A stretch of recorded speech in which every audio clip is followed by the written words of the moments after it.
How's it going, YouTube? I'm Ari, and welcome to what is no longer Blue Lion Finance, but nonetheless, this is a channel for the dividend and value investors who are out there. And whether you're looking for discounted stock opportunities or literally just here to watch my entire dividend investment journey, then this channel is for you. So definitely go ahead and subscribe to the channel. Now, since smashing through that $100,000 goal, whereas my account is now sitting at $105,303.57, I'll just be keeping this channel incredibly simple with updates on my personal portfolio, and then of course continuing to share the discounted dividend and value stock opportunities that are out there.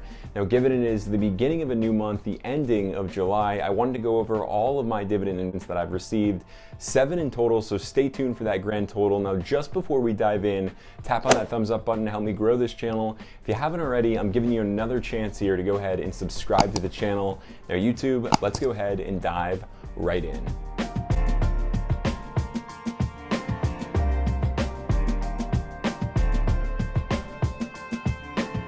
So just before I get started with breaking down all of the dividend income, for those that are brand new to the channel, I usually share briefly about the stock, as in what the company is all about, before getting into some of their metrics, and then finally wrapping up with the dividend paycheck that I've received from that particular investment.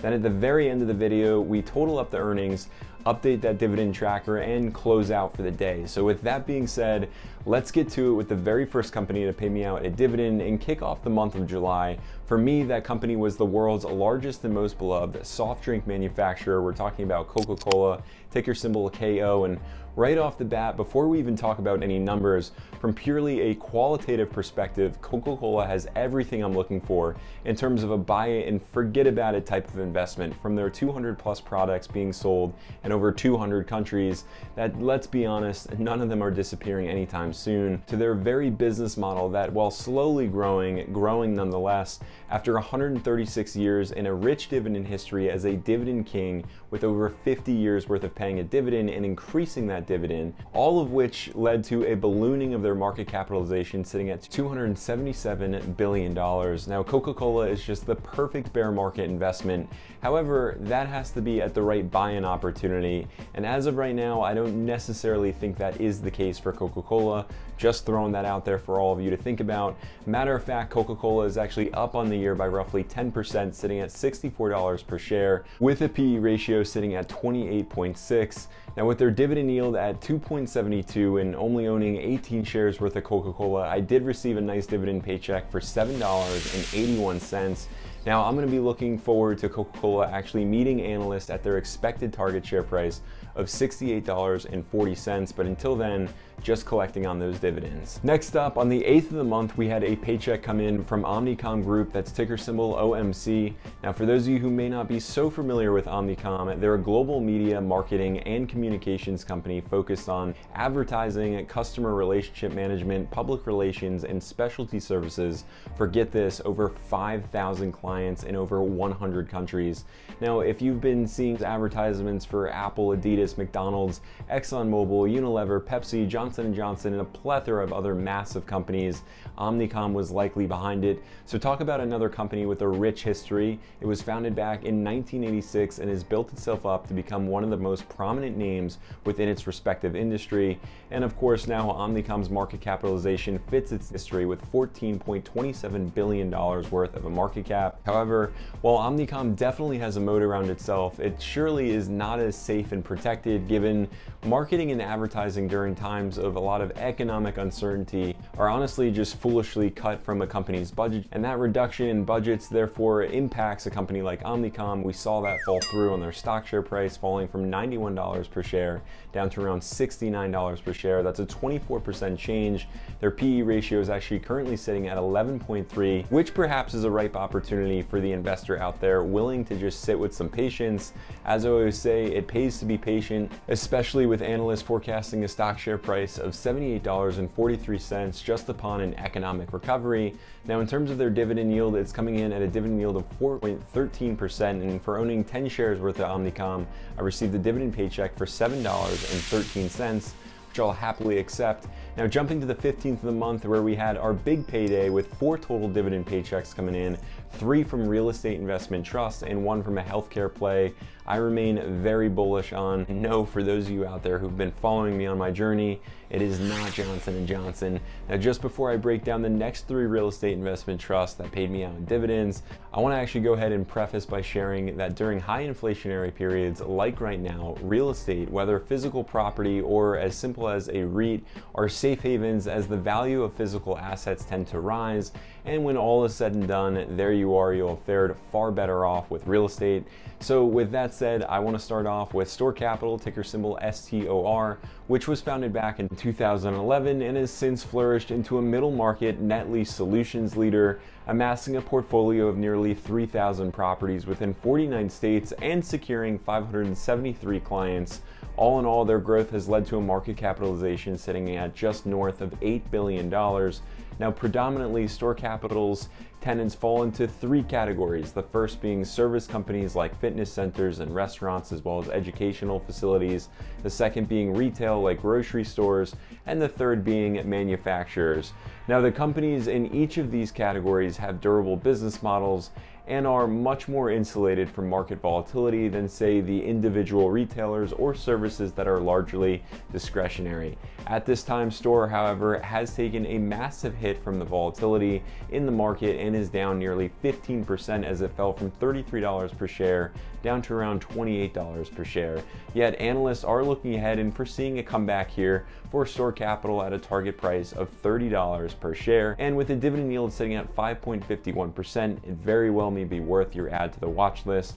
Now, at this time, given I am actively building into another REIT position, I'm only talking about 5 shares worth of Store Capital in my portfolio, but that did allow me to collect a dividend paycheck for $1.98, which leads me right into the REIT that I'm actively dollar cost averaging my way into, which is Stag Industrial, ticker symbol STAG. Similarly to Store Capital, it was founded more recently in 2010. However, it solely focuses on single-tenant industrial properties. Therefore, it really is, in my opinion, an investment into the future of e-commerce, as a great chunk of its portfolio, that 551 properties across 40 states, are warehouses and distribution centers with clients like Amazon, FedEx, and a ton of logistic companies in that portfolio mix. Now, since Stag's founding, its market capitalization has massed to just over $5 billion at $5.87 billion. Now, amidst all of the market volatility, Stag has actually fallen as well quite a bit on the year by 26%, having plummeted from $45 a share down to around $32 per share. Just another buying opportunity, in my opinion, for a company that will likely be a key player for e-commerce and logistic companies moving well into the future. Now, analysts also believe that as well, coming in at a target price here of $41.08 per share. As for me, at this time, I own 29 shares worth of Stag Industrial, and they sent me a dividend paycheck for $3.57, given that dividend yield of theirs is sitting at 4.6%. Now, regarding the last real estate investment trust, it is hands down my REIT of choice, and many of you could already probably guess which one it is. We have Realty Income. As the industry leader of net lease solutions, it has a very wide moat, and if you were to only invest in just one REIT, it would be this REIT that I absolutely recommend. Founded back in 1969 and has certainly come a long way with a portfolio comprised of over 11,000 properties spanning across all 50 states, and even with international presence in Puerto Rico, Spain, and the United Kingdom, their client list just continues to grow with over 1,000 clients ranging from the Walmarts to the Home Depots, as well as the smaller scale chains like the 7-Elevens to the Chipotles. All in all, their market capitalization comes in at a whopping $44.24 billion. But with Realty Income, it again comes down to the right buy-in opportunity, which I personally think is a bit overvalued at this point, up on the year by 5.7%, sitting at $73.99 a share. Analysts are foreseeing more growth ahead, coming in at a target price of around $76 per share. Regardless, I'm just going to continue to enjoy the dividends on a monthly basis. Just into July, I received a dividend paycheck for $25.50, and I only hold 102 total shares. That dividend yield of theirs is coming in at 4.06%. Next dividend paycheck that I received came in from a leading medical technology company that I have been talking about more recently as a phenomenal dividend investment, which is Medtronic, that's ticker symbol MDT. Now Medtronic, as mentioned, is a medical technology company that has been developing leading medical devices on a global scale since their founding back in 1949. They have amassed a market capitalization that's coming in at $122.93 billion. However, as of the last few years, the stock market certainly hasn't been too kind to Medtronic, as they have been experiencing a lot of hits to their share price from all of the market volatility from the market conditions. Being a medical device company with their clients being primarily hospitals, Medtronic took a massive hit to their top line sales revenue as hospitals began to actually delay elective surgeries, and from there Medtronic was of course then impacted by supply chain disruptions. All in all, the stock had been beaten down off their 52-week highs of $135 per share, and their current share price is now $92 per share. It's about a 32% change. While it sounds like a steal, their PE is a bit higher here at 25.1, but perhaps that premium is worth the price tag. After all, price is what you pay, whereas value is what you get. And to that end, analysts are foreseeing a rebound here in that stock share price with a target share price of $106.82 per share. As a shareholder myself with 20 total shares, I was sent a dividend paycheck for $13.74. That dividend yield of theirs is coming in at 2.76%. Now, as for my last dividend paycheck, it was not necessarily from an investment, but rather just from having my money in what Vanguard calls a Vanguard settlement fund, aka a parking spot for my money just before I actually invested. I received a dividend paycheck for $15.65. Now YouTube, that is it, all 7 dividend paychecks. Now for the moment that you have been so patiently waiting for, that grand total coming in at $75.38, which if we jump right into the dividend tracker, we can see that that is a solid jump from last year at this time, placing us at $757.78, for which is almost 92.6% of last year's total, meaning we are about to skyrocket right past last year's record high. And of course, that is just all the power of dividend investing and letting that dividend snowball roll. Now YouTube, I gotta know, what are some of those powerhouse dividend investments that paid you out during the month of July? Feel free to drop all those comments down below, or if you simply have taken something away, you've learned something new, drop those comments down there as well. Most importantly is knowing that I'm not a financial advisor, so always just do your due diligence following my videos. However, before we get going, tap on that thumbs up button to help me grow this channel, and of course, if you haven't done so, the third time is really the charm here. Go ahead, click on that subscribe button and join me on this journey. And YouTube, until the next video, I will see you all there.